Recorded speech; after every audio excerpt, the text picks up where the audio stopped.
Zero Foxtrot isn't just a brand, it's a way of life. Founded and operated by veterans, Zero Foxtrot's unique apparel and gear echoes the grit of the warrior culture. Zero Foxtrot dedicates itself to producing content, honoring the sacrifices of forgotten heroes of the past, and connecting history to the present. Embark on a journey with Zero Foxtrot today at zerofoxtrot.com. It's not merely our products, it's about the ethos that we embody. Rugged, resilient, and timeless. State Farm and DJ Dramos from Life as a Gringo know making smarter financial moves today secures your financial freedom for a successful tomorrow. Now we have a level of privilege that our parents never had. So what do we do with it, right? How do we utilize the opportunities that we have that they don't, right? And a lot of that is educating ourselves on how to not make the same mistakes they did. Like a good neighbor, State Farm is there. State Farm, proud sponsor of My Cultura Podcast Network. Bum bitty bitty bitty bum bum. Bum bitty bitty bitty bum. Bum bitty bitty bitty bum bum.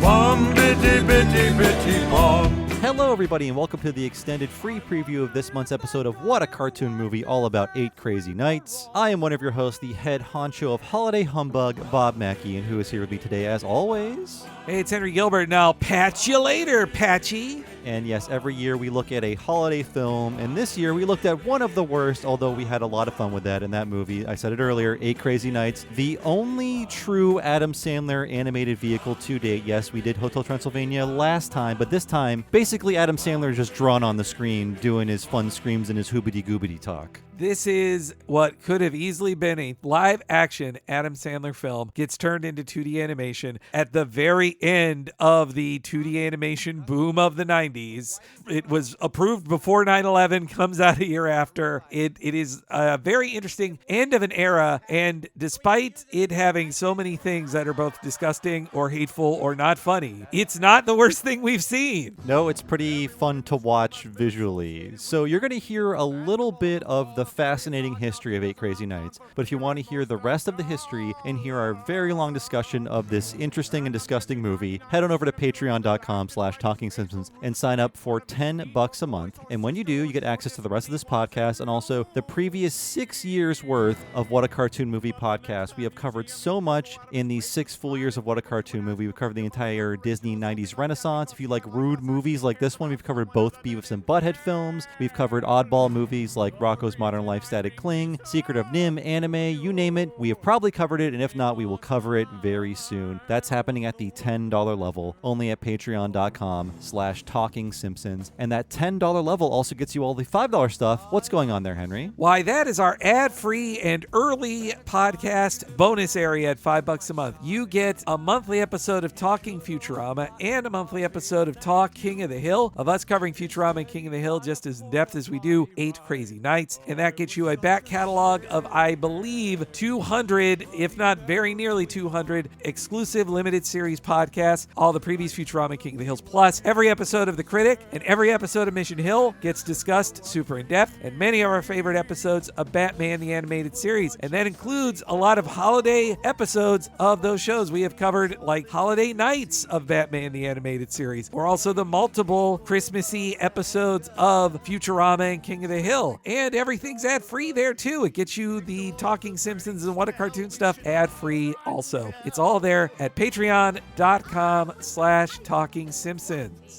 And if you've never signed up for a Patreon before, it is so easy. In fact, it's so easy, even the adorable character Whitey could do it. You just go to patreon.com/TalkingSimpsons, sign up there, and after that, you can use any podcast app or device you might have to listen to all of our free podcasts, all of our bonus podcasts, along with the podcast you're already listening to. It's that easy. Just go to patreon.com/TalkingSimpsons. Now, why don't you grab your trombone, get ready to call a technical foul, and check out this quick bit of our history on 8 Crazy Nights before you sign up to hear the full thing at patreon.com/TalkingSimpsons.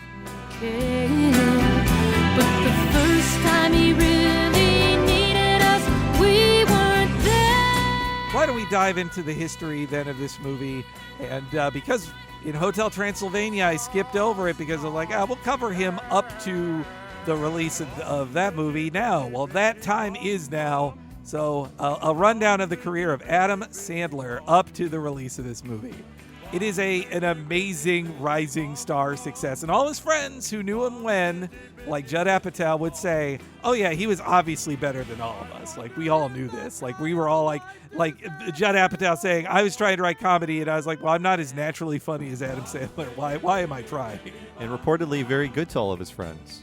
This, let me tell you, looking into who's in this movie, who wrote this movie, who made this movie, all of the people, he is cronyism the man. Like, he is all, he hires his friends, and if he doesn't like you, he doesn't hire you back. Well, I guess that's how that Covert guy became a movie star for about a minute. Yes, yeah, and still one of the richest or most successful producers in Hollywood.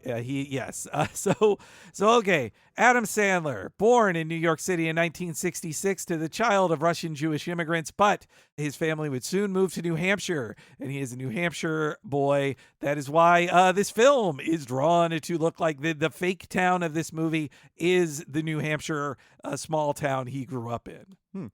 Yeah, I do like. I mean, visually, this movie's a little uneven, but I do like the setting. I do like the backgrounds.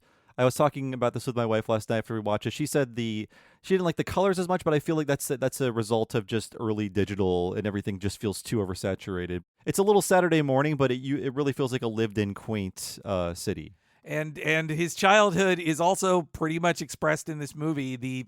The life of Davy seems to be, what was Adam Sandler's life up to the age like 13, and then what if his parents didn't die as they do in the movie? Well, that's the rest of his life. Like, it would show how heartbroken he would feel if he lost his parents. He loves his parents so much. His father would die a year after this movie. Yeah, his mother's still with us. Can we blame the film? I honestly, I feel like he died of lung cancer, so I think he probably had that when this film was released. So I see. There's no blood on this movie's hands. And also, yeah, Stanley Sandler plays himself, or Stan Stone, in this movie, and his mother plays his mom. Yeah, it's like I said, it's all very incestuous is a weird word to use, but we're really covering the Jackie Sandler cinematic universe on What a Cartoon this year. I didn't intend to. I didn't even realize, because you never think about her. But yeah, so Adam Sandler grows up, big comedy nerd, loves SNL especially. He moves to New York City to attend the famous New York University Tisch School of the Arts. There he is a classmate with Molly Shannon, as well as roommate with Alan Covert, his comedy pal who will tenaciously cling to his coattails for the next 40 years. One of these things is not like the other. I know. I think Alan Covert, he's at best I'm sure he's an all right enough talented guy, but he got lucky to be liked by Adam Sandler. That is how I kind of feel. He feels like a guy who was just a very funny and gregarious and went on to become a used car salesman or something, except in this case he was elevated more by his famous friend. I do see the appeal for Sandler, though. Like, when he came up, if you compare it to like Chris Farley, was surrounded by people who took advantage of him and were not his friends and who he couldn't trust, and that made him make worse movies and have many worse life decisions. And not that Sandler had any of the addiction issues that Chris Farley had or any of the other personal issues, but Sandler, I think he did benefit from having people he could trust around him. Even if it didn't make for a meritocracy or always quality work, it seemed like he was in a happier, better place mentally. Yeah, he did not have a bunch of enablers, which is all Chris Farley had. Like that, you and me both read the Chris Farley show. Like it's full of terrible stories like that. Yeah, and a lot of that's reiterated in the recent Bob Odenkirk autobiography, which is very good. And so the Sandman, he's growing up. He's getting stand-up nights in New York while still learning actual professional acting in Tisch. Like, his frat boy style would not make you think he went to one of the most highly regarded performing arts universities in the U.S. This persona's all an act.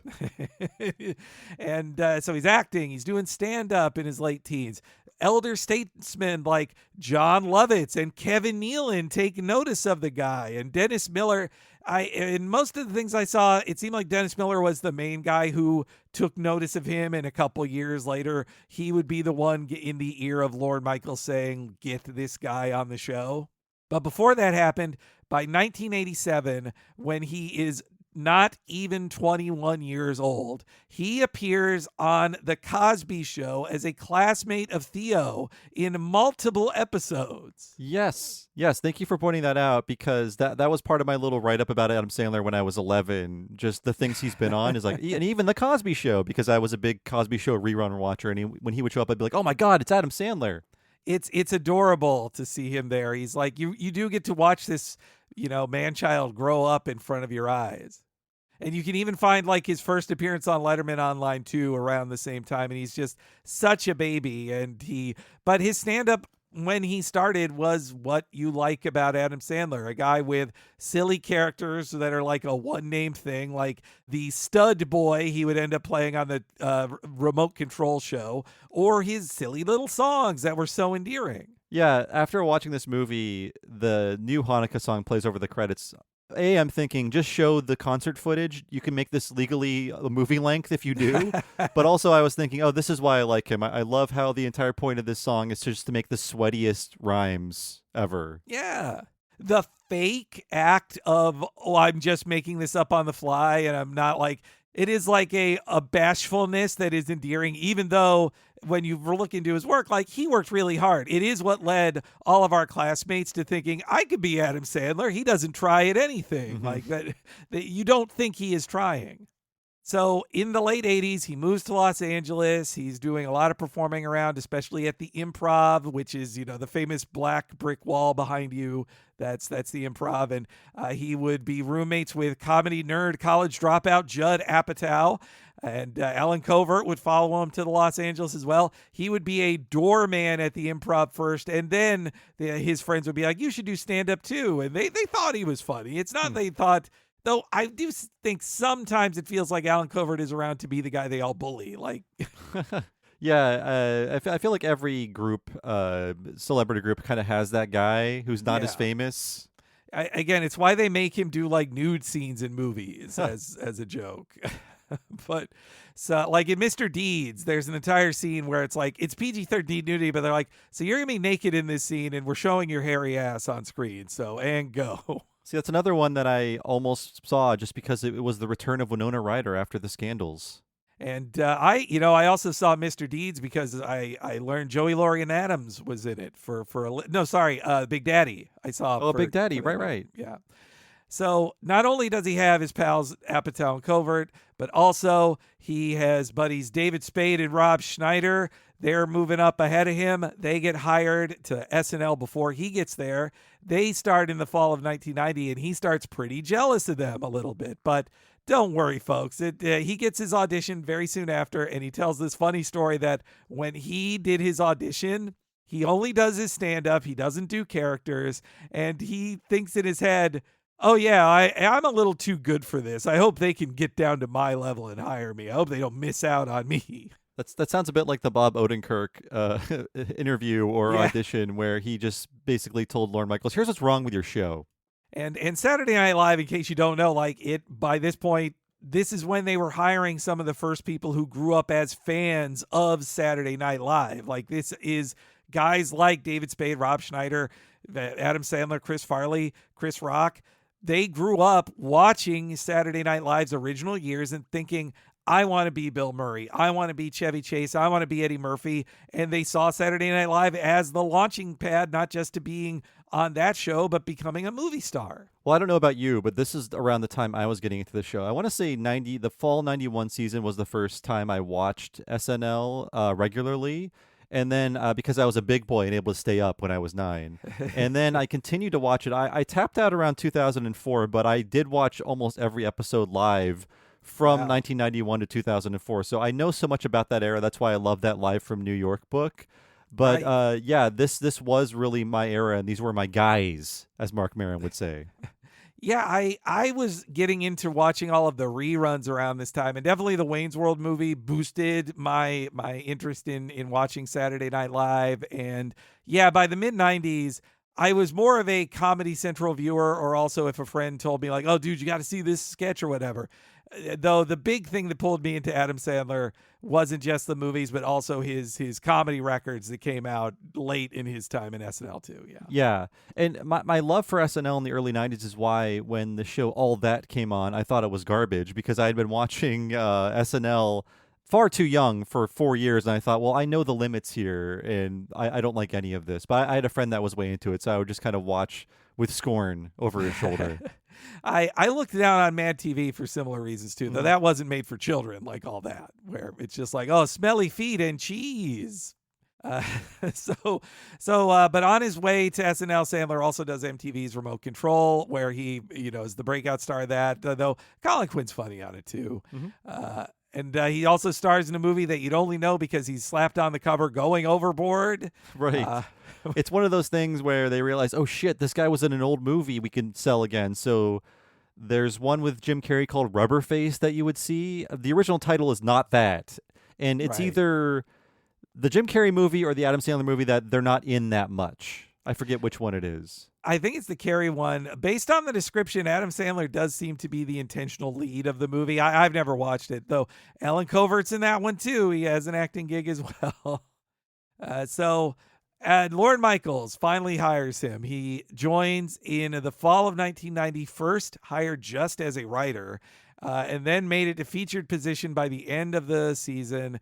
And if you want to know his first appearance on Saturday Night Live, it is in Robert Smigel written sketch, the Sabra Network sketch, which is the Sony Parts, the Israeli Radio Shack guys who sell you fake stuff. Okay. Yes. I'm not. I'm like vaguely familiar with those sketches. I don't think there were a lot of them. But Smigel's in it, right? He's in it as one of the guys? Yeah, Smigel's in it. Okay. Tom Hanks is the lead in it. It's a Tom Hanks one. But really, Sandler breaks out as a regular on Update, sometimes just as himself, sometimes as Cajun Man, sometimes as Opera Man, though they usually all kind of take a similar bent of funny little wordplay. Like it's wordplay is a bigger part of his career than you would think. Yeah, yes. Yeah, Cajun Man would just kind of rhyme things. Yes, yeah. Like Feliciolo or something like that. Yes.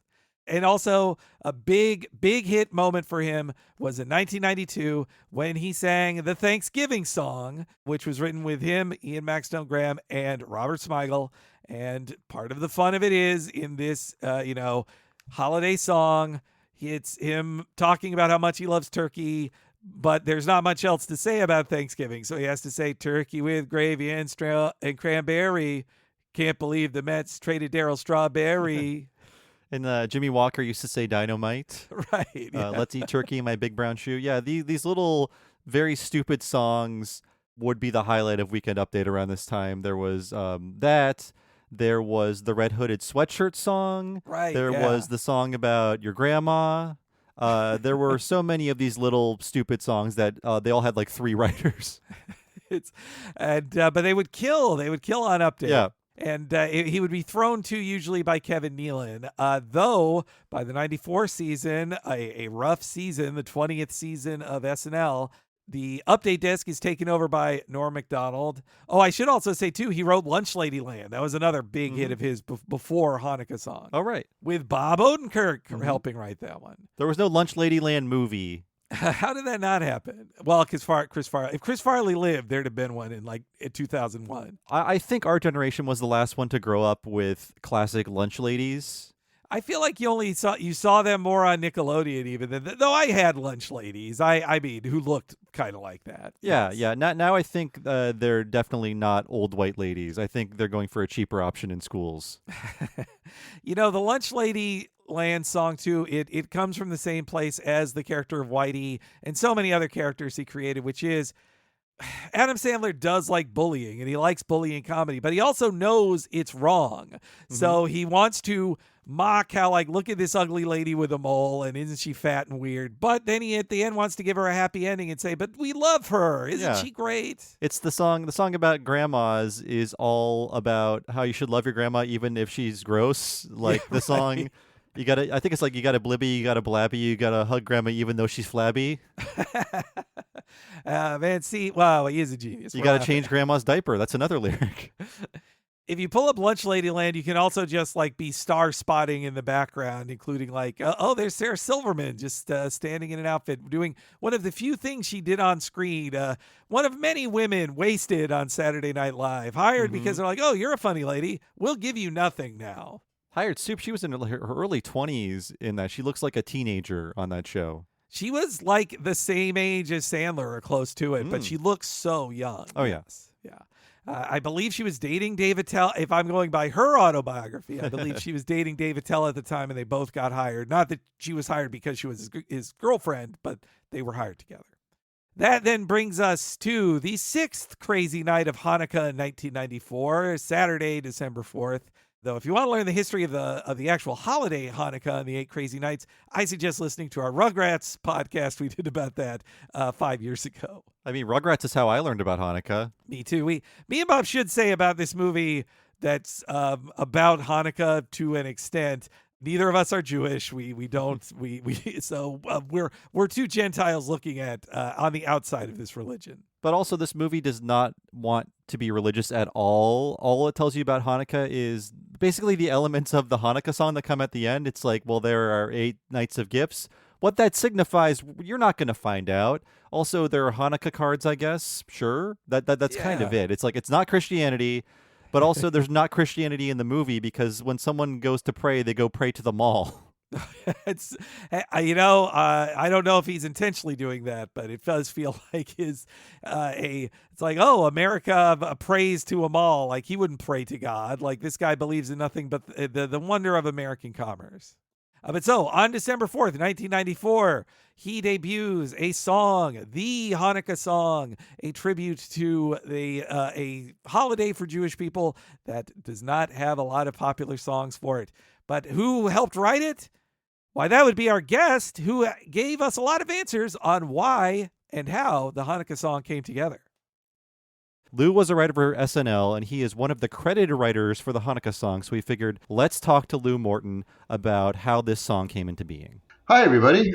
And how's things on the Beavis and Butthead series? It's going good. We're finishing up a season 3, and we're which will be on Comedy Central. I don't know exactly when, but hopefully pretty soon. That's awesome. And well, yeah. So the Hanukkah song is such a I would say it is a holiday staple now. And you're one of the 3 writers on it. This happened in the 20th season of Saturday Night Live. And how was that then? Because most retrospectives on that time are kind of iffy on how things were going. Oh, it was well. How things go? I couldn't really tell because I was like the newest, youngest writer, so I was just happy to be there. So things going well, things going poorly. I was thrilled. Well, and so what's the earliest you recall the Hanukkah song coming into existence, or when do you remember when it was like pitched or created? Sure, yeah. Adam did a lot of holiday songs. It's like we also did a St. Patrick's Day song, but like people don't remember that. But like Hanukkah was coming up and Adam wanted to do a song, and I had worked on some of the other Adam songs, and it ended up being me and Ian Maxtown Graham and Adam in a room, sort of with a reference work called the Book of Jewish Lists. I don't know if you guys are familiar, which was something that like was in every Jewish family's bathroom from about 1978 to about 1983. And we had a list of Jewish celebrities from the Book of Jewish Lists. And we just sat in a room, and Adam had pretty much the whole idea for the song already worked out. Yeah, one of our questions was going to be how do you find out which celebrities are Jewish in a world without the internet? I guess that the answer is that book. The answer is that book. We were very book based in our research. We had like full-time researchers who, if you asked them for research, they would go and find you tapes of people. If you wanted to do an impression of someone or you wanted research, they would like go to NBC News and get tapes. Or if you needed something late at night, there was a bookstore in Hawaii they would call who would look stuff up in the bookstore and tell you they would still be open because they were in Hawaii. So this song was also written by Ian Maxtown Graham. You mentioned him earlier, Lou. Was this the only time you crossed paths with Ian? Because we're mostly familiar with him from his work on The Simpsons and how he's depicted on The Simpsons as the very tall man. Right, of course. No, I've been friends with Ian for a very long time now, and like we worked together at Saturday Night Live, and it seemed like he was like one of the elder statesmen. It felt like when he was here, because I think he was like 30, and then we worked again. We did a bunch of writing on Deuce Bigalow, Male Gigolo together. We worked on we were on Veep together. And recently we wrote we collaborated on the Beavis and Butthead movie, Beavis and Butthead Do the Universe. That's right. Yeah.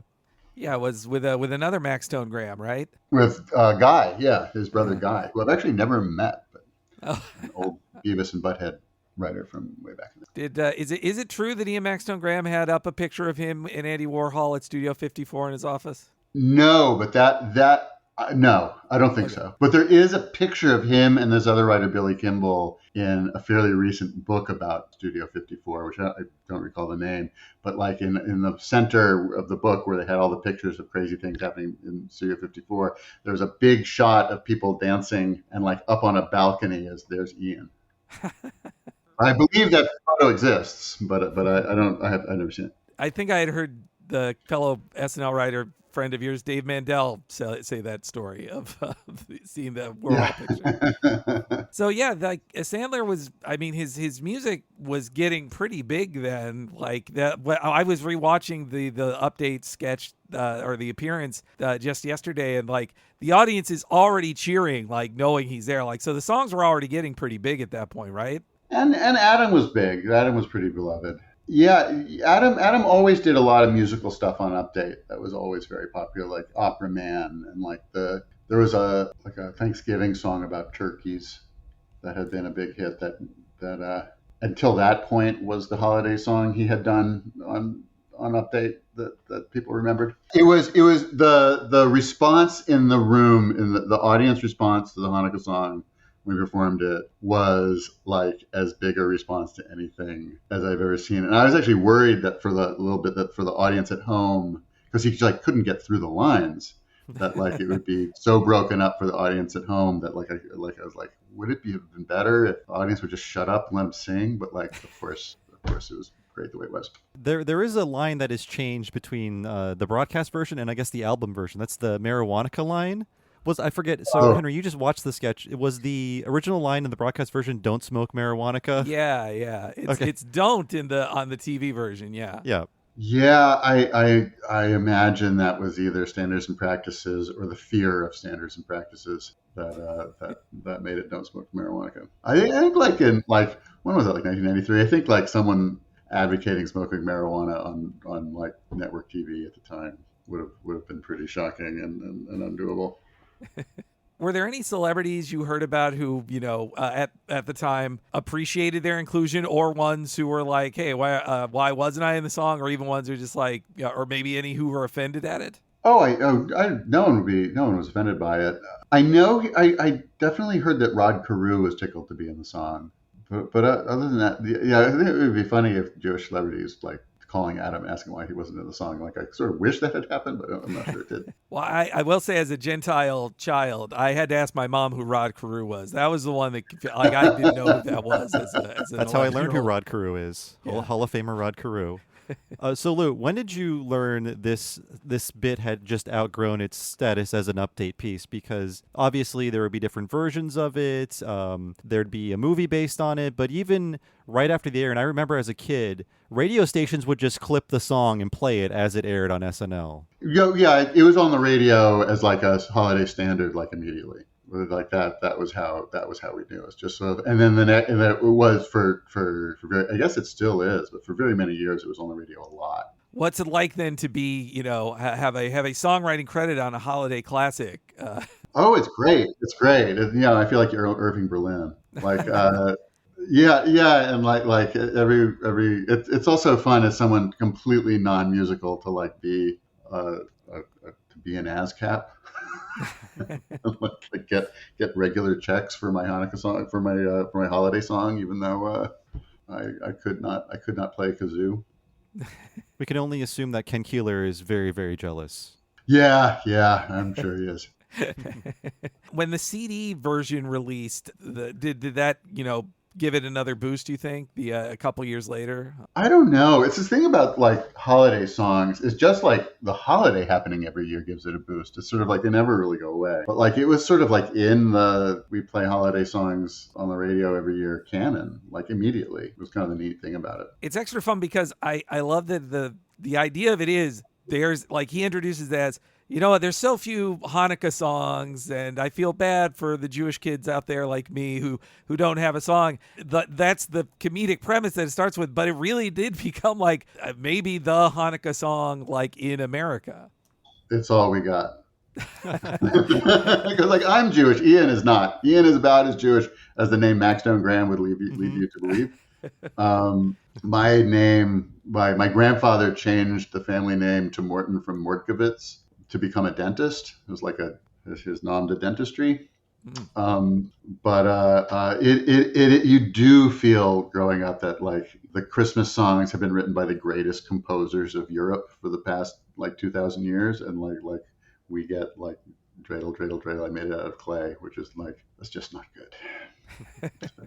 It's no Adeste Fidelis. Cyber Monday starts December 2nd, and so are amazing deals at Amazon. You'll save so much on early holiday electronic gifts, like monitors, tablets, and video games. You'll have money left over to snag a VR headset for some serious post-holiday entertainment. Go long! Or an outdoor speaker system so the entire neighborhood can hear your holiday tunes.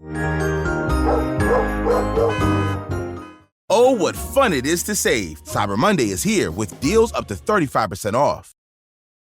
People thought it was impossible to build a firm, lifted booty and flatten and shrink your abs at the same time. But we've cracked the code. I'm Carl, the CEO of Body. That's Body with an I. And if you want to lose weight while you build a firm, round booty and flat, tight abs, even that lower pooch, you need to start the 80-Day Obsession Fitness and Eating Program on Monday. 80 workouts shot in real time. It's like you're training with the cast as they make progress day by day. Crazy booty gains, flat, tight abs. We tested it, improved it, and now it's your turn. There's no subscription needed. You can get this in-home program for less than $1 a workout and own permanent digital access. But here's the thing. We're inviting you to get 80-Day Obsession by Friday so you can start on Monday. And if you don't see results in your butt and abs in the first 30 days, you get your money back, no questions asked. So get 80-Day Obsession by Friday so you can start on Monday. Go to 80dayobsession.com. That's 80dayobsession.com.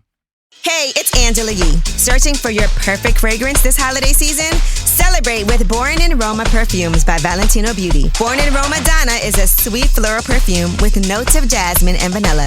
Its bottle is covered in the iconic Valentino rock studs. Celebrate any holiday event this season with other scents in the collection. Born in Roma Green Extravaganza, Intense, and Coral Fantasy. Discover the Born in Roma scent collection at Sephora. Born in Roma by Valentino Beauty. For her, for him, for them. There's joy to be had in finding the perfect gifts for the ones you love. And Saks.com's holiday gift guide can make it easy. Whether it's surprising your hard-to-shop-for sister with a Chloe bracelet bag or gifting your partner a memorable scent from Gucci that matches their personality, Saks.com's hand-picked guide can help take the stress out of the holidays, like adding instant cheer to your home with bright decor, or giving yourself some comfort by bundling up in a scarf coat from Totem. Find gifts guaranteed to bring joy to everyone this season at Saks.com. So is your credit as a writer on this song something you like to keep in your back pocket to surprise people with, or do you just let them think, oh, Adam Sandler thought this all up and performed it live?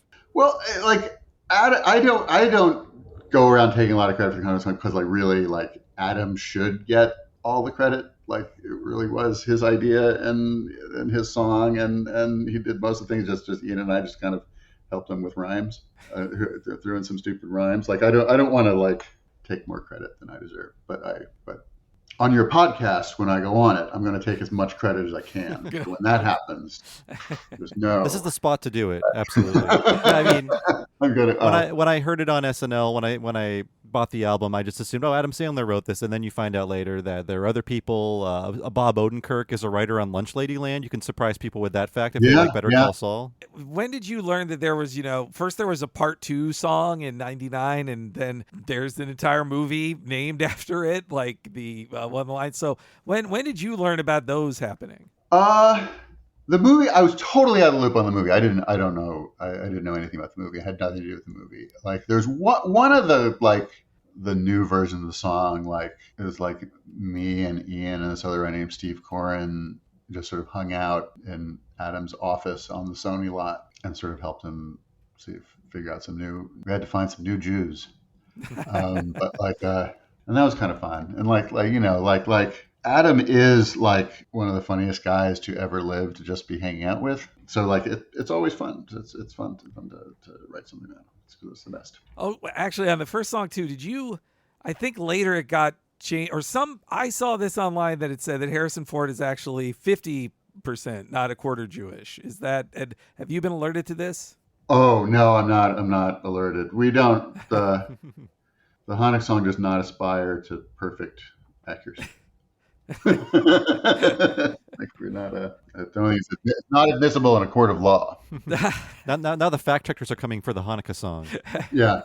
Well, Lou, I also think you need to call your whoever you still know at Sony and get them to fit on that Blu-ray release of 8 Crazy Nights. They misspell your name. I think you need to let them know in the credits. It's it's Lou Morton on it. Yeah, they need to recall these. Damn it. Sorry to tell you the bad news. That's close.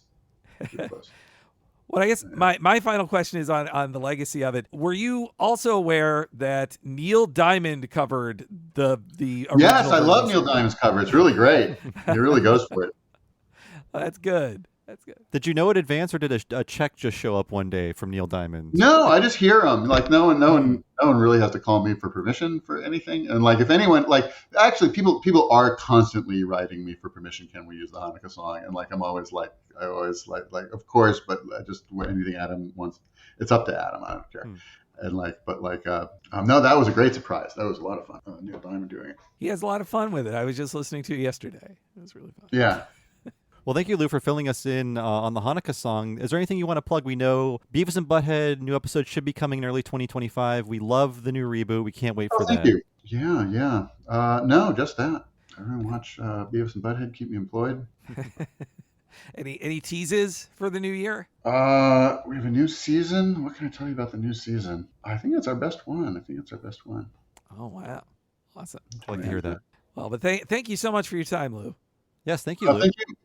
So thanks again to Lou Morton for all of his answers to our geeky questions about his time on SNL and working with Sandler. And it sounds like he's still friendly with Sandler. Yes, and he's currently working on an offensive cartoon that's really good, and I'm looking forward to more Beavis and Butthead. Though I hope he sends an email to the Happy Madison's team there to get that updated in the digital releases. When they reissue this movie on 4K, when they put out the Steelbook, they better say L-E-W Morton, not L-O-U Morton. I would think he could, he could take this up with ASCAP for this because it's, but anyway, yes. Thank you to Lou for that. So the Hanukkah song is, I'd say, his biggest hit song on that show in his career, and that also does come near the end of his time on Saturday Night Live as well, in the last 6 months of it. So why did he leave? Well, for one reason, his movie career is starting to take off. If you're in Saturday Night Live, you basically have a summer that you can film movies. And so you get one movie a year if you start getting hired for that stuff. And his first major film role came in 1994 in the Brendan Fraser starring and alongside his longtime pal Steve Buscemi in Airheads. Saw that in theater, saw it in the Dollar Theater, actually. And so you're right, Henry. They can only film during the summer. And John Lovitz was fired because his filming went over and he had to miss some shows. And the movie he sacrificed his SNL career for was Mom and Dad Save the World. Wow. Oh, my God. And is that the one that stars a very bad person, or is that the John Ritter one? Jeffrey Jones is in it. Okay, boy. So it's also a movie you can't even replay happily anymore. No, although I just saw Ravenous for the first time, and he's in it, and I was able to get through it. Deadwood is one of my all-time favorite television shows, and he's in most of the episodes as the newspaper man, which really sucks. But yeah, I didn't see Airheads until VHS. But I enjoyed it as well. It's where I learned the term, if it's too loud, you're too old. And hey, Harry Shearer's in it. That's right, man. Harry Shearer, Joe Mantegna. You got a couple of Simpsons voices. Then 2 months after the Hanukkah song's success, he then has his first starring vehicle released, which was filmed the previous summer. February 10th, Sent to Die, Billy Madison, which he co-wrote with his Saturday Night Live chum and former roommate from New York University, Tim Herlihy. Yes, the namesake of the Herlihy boy. He wrote it with him. This is about as far as I go with the Sandler career because it contains all the faults of this Sandler performance and character, but also Norm Macdonald is in it and Chris Farley is in it, so he's buoyed by those folks. It has, and Jim Downey has a very funny scene in it too, I think. Yeah, I do. The game show. Yes. Yeah. And but they hit on the magic formula with this one, which is, and by that I mean for at least money, even if the critics didn't always love it. Adam Sandler plays a lovable asshole who's stupid, and he falls into a slobs versus snobs scenario where he learns humility, falls in love with an impossibly hot lady while palling around with his buddies who are in small roles. And it's also full of tons of nods to 80s pop culture, especially music. Yeah, even as a 12-year-old, I thought the premise was preposterous. Well, I think I did watch this in the Dollar Theater, and I was thinking, they wouldn't actually send him to the school. I know, but yeah. Now a film about a man in his 20s surrounded by 8-year-olds. That you'd be hearing about this at town meetings for megas. There'd be protests in the streets. Yeah. So, but yes, didn't do great with the critics. Not a great theatrical run, but it did amazing on VHS. Like once the kids could rent it, which is I saw it too. It ended up being so successful. They instantly greenlight what is essentially a sequel to it, though starring a different guy named Happy Gilmore. It's different enough of a movie. Tommy Boy and Black Sheep are just so interchangeable. They're like, let's make the same movie again, but with, I guess, kind of a different premise. It's like they're playing the same characters. But yeah, at least Happy Gilmore, he's the same asshole, but I think he's like a little angrier, a little more violent. There's different things happening. He has money troubles. He's good at a sport. It's a sports movie. They instead of ripping off a back to school movie, well, not ripping off, but like the genre they're doing instead is a rags to riches sports film instead. And are you looking forward to Happy Gilmore 2 next year, Bob? Oh no, they will got not everybody be watching back. that. I guess that I'm not going to say it's the most popular of his comedies, but it's the one that people remember the most. So I understand why they're doing it. Is this going to be direct to Netflix? So it's not a real movie? Yeah. Okay.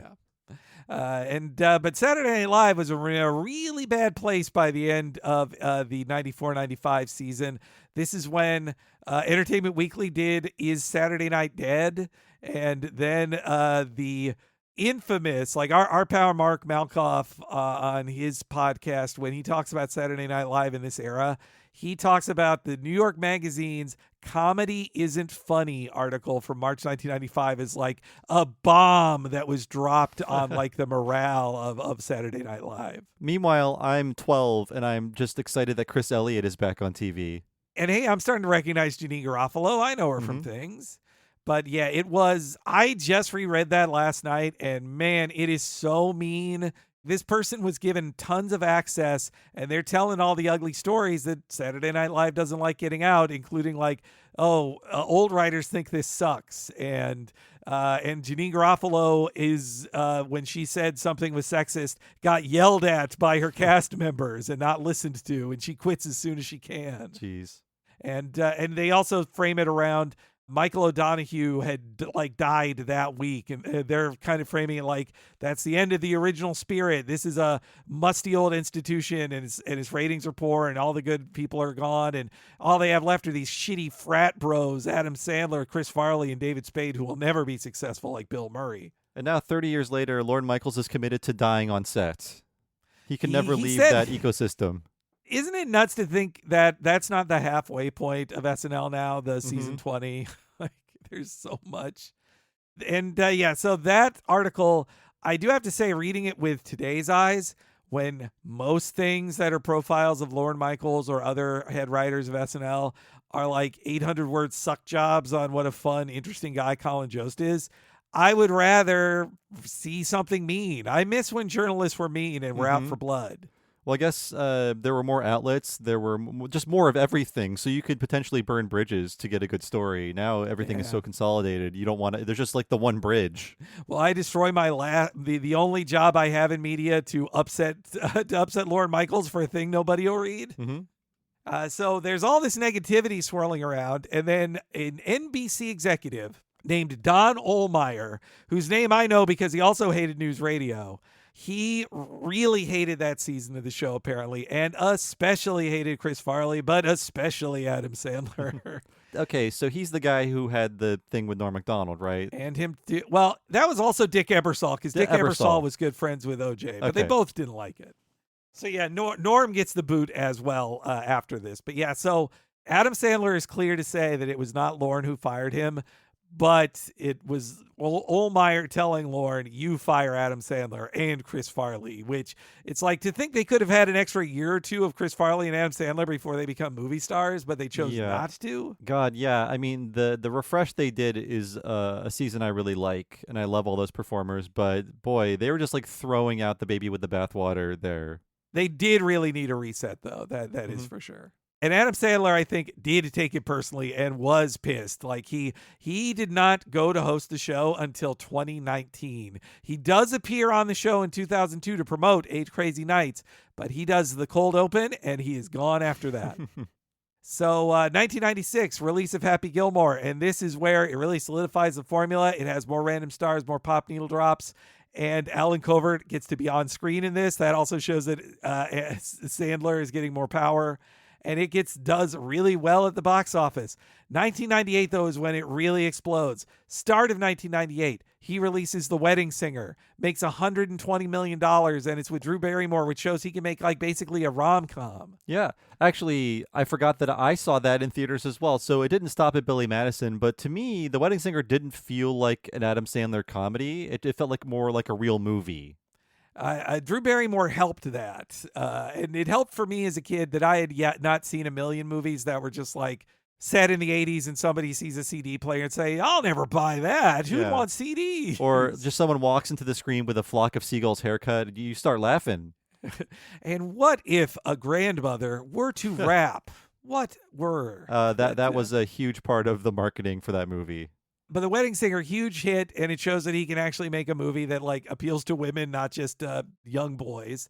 And then ends the year in November with The Waterboy, which makes $200 million, which is basically expanding the Canteen Boy character into, let's call him a simpleton character. I mean, to put it lightly, the Canteen Boy character, the joke was that he kept getting molested by Alec Baldwin. Yes, that's right. So they put that voice into something else, a little more marketable. And I just thinking about high school, thinking about all the guys doing the Waterboy voice. Yeah. Well, because he had no diagnosable problem. He was not like an officially disabled man, but I mean, the jokes were there. He is a simple man who has surprising strength and power and freaks out and gets angry. The joke is there. Yeah. I don't need to say the word they would have said on set. You can fill in the blanks. Strangers with Candy had a great episode making fun of that stereotype. But the money was there. It was a huge success. And it starred real actors again, too, like Kathy Bateson and Henry Winkler, who was featured in the Hanukkah song as one of those listed Jews. That sounds wrong to say, the listed Jews. But so Sandler's doing great. And he knows that the real money is not just in starring in movies, but producing them. So after 1998 and that big hit, he decides to open his own film production studio, Happy Madison, named after his 2 big characters. And it's a Hollywood titan to this day. It still is. It is still one of the biggest production companies. Though, as we heard from Lou Morton, it still feels like just a bunch of dudes hanging out. Now they're about 60, but it feels like a bunch of dudes hanging out. And so Happy Madison, let the record reflect, the first Happy Madison film, Deuce Bigalow, male gigolo. Yeah, I forget. I mean, he's not even in that, is he? He's no cameos or anything? He has a tiny cameo in it, yes. That's it, though. It's most Happy Madison films, if they don't star Adam Sandler, are vehicles for his friends, be they Deuce Bigalow, Joe Dirt, The Animal, Master of Disguise. That's a Happy Madison movie, too. Yeah, Eight Crazy Nights brought me back to the era in which, like, oh, Rob Schneider, what's he doing? And then all the South Park jokes start happening, and we don't have anything against him personally, but it is weird to see, like, oh, here's my buddy Rob Schneider. He's going to narrate. I'm going to call him out during the song. We're going to have a great time together. And now he's a very shitty person. He was probably always crappy, but I feel like he uses his Filipino ethnicity as like his doorway to like, well, then I can mock like every Asian. Like I can be your Asian guy as like in this movie and other movies. Usually what he does. And here's one more key part is Happy Madison is getting started and they're working a lot more with Sony. So Hanukkah Song is released on the second album of Adam Sandler's comedy album, What the Hell Happened to Me, which we all listen to all the time. It had silly songs and then long character sketches, including freaks like Fatty McGee, which I loved my friends learning about that and talking about that. That was so much fun. And it's named after the titular song, which is a 32-year-old man wondering what's happened to his life. God. Oh, I hate that now. And so then in 1999, to show you how big the Hanukkah Song is, when he releases his next studio album, Stan and Judy's Kid, that's where part 2 of Hanukkah Song is on there as well. But not just that, there is a 16-minute long sketch starring a youth basketball coach who is very short, has 2 mismatched feet sizes, is very sweet and unflappable, annoying but in a lovable way, has a fraternal twin sister. We're talking about Whitey. So yeah, this is Whitey Origins. Yes, the first Whitey appearance. It's him with Alan Covert, which makes me think I have not seen the oral history on Whitey. Like, where did Whitey come from? But the presence of Alan Covert as his second voice in the sketch tells me that I think it's a big Covert one, or it's one of the, but it's them coming up with just another freak for Adam Sandler to play. He came up with a funny voice, like, like that kind of voice. Whitey is Fatty McGee, and the Toll Booth Willie is basically the same character, just like somebody with a high-pitched voice that other characters can assault and mock. That's true. His temper is the inverse of Toll Booth Willie, and he doesn't swear. He's too sweet to swear. So they love Whitey. His love of mall food courts as well is key to his character in this film too. Oh, that comes up in this. I should have listened to the sketch again. I know I heard it at some point in my life. He gets mad that Alan Covert's character works at Spencer's Gifts, that it's too full of doity things that the kids can see. And here's also how much he loves Whitey. Dana Carvey plays a live-action version of Whitey in Little Nicky. Oh yeah. So I guess he's in that film. That's where he makes his screen debut. There's a key basketball game in that story, and the referee is they have some makeup on him, but he does not look like this Whitey. But he is an old man with white hair, played weirdly by Dana Carvey. The poor Dana Carvey, he doesn't get to do the voice of Whitey in this movie. So Whitey sketch is funny enough, right? But if you're Sony executive Amy Pascal, you think Whitey is the funniest thing you have ever heard, and you go to Adam Sandler on his studio lot at Sony and tell him Whitey is so goddamn funny. And this is the story I read from the director of this movie.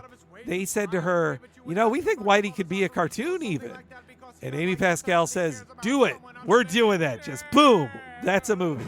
No wonder this movie is so Whitey forward. It feels like it's really more his story than Adam Sandler. I don't really care what happens to Davy Stone.